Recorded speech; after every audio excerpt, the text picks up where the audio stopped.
vous écoute.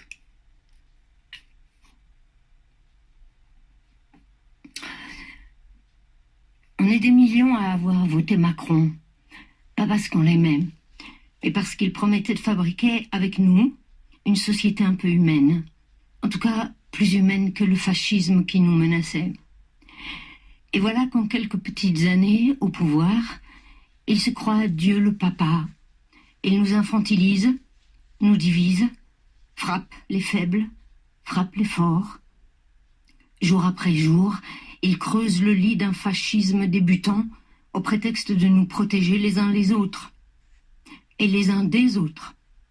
La nuit, pendant qu'on dort, le gouvernement fait passer des lois qui nous retirent l'oxygène de nos pensées, de nos libertés. Voilà maintenant qu'il est interdit de filmer les policiers qui agissent en bêtes, en meute. La violence a maintenant une solide coéquipière, l'impunité, le droit d'enfreindre le droit. Messieurs du gouvernement, qui voudriez empêcher la vérité de circuler, ce ne sont pas les messagers des mauvaises nouvelles qui font les mauvaises nouvelles. C'est vous, dans l'exercice du pouvoir. Débrouillez-vous pour qu'il n'y ait plus d'horreur à filmer. Les journalistes seraient heureux de filmer l'humanité. Nos yeux sont faits pour voir. On n'est pas vos enfants. Le monde n'est pas à vous. Vous le servez. On veut savoir ce que vous lui faites. Nous avons besoin de vérité, autant que de manger. La vérité du monde, c'est dur. Mais le mensonge ou le déni sont toujours pires. On veut être conscient pour être humain, pour rester reliés les uns aux autres.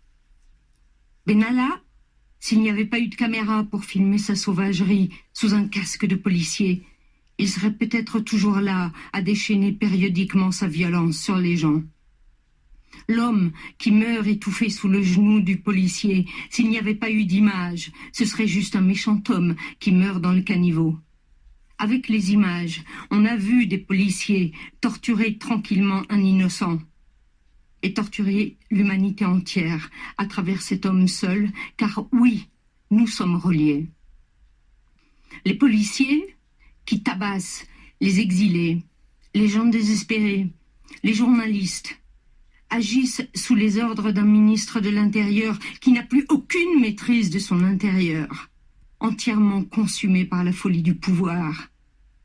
Et au-dessus de lui, dans le noir, Macron, le si jeune Macron, si séducteur il y a 2 ans, lui confie ses instincts les plus bas et se dit « C'est pas moi, c'est lui ».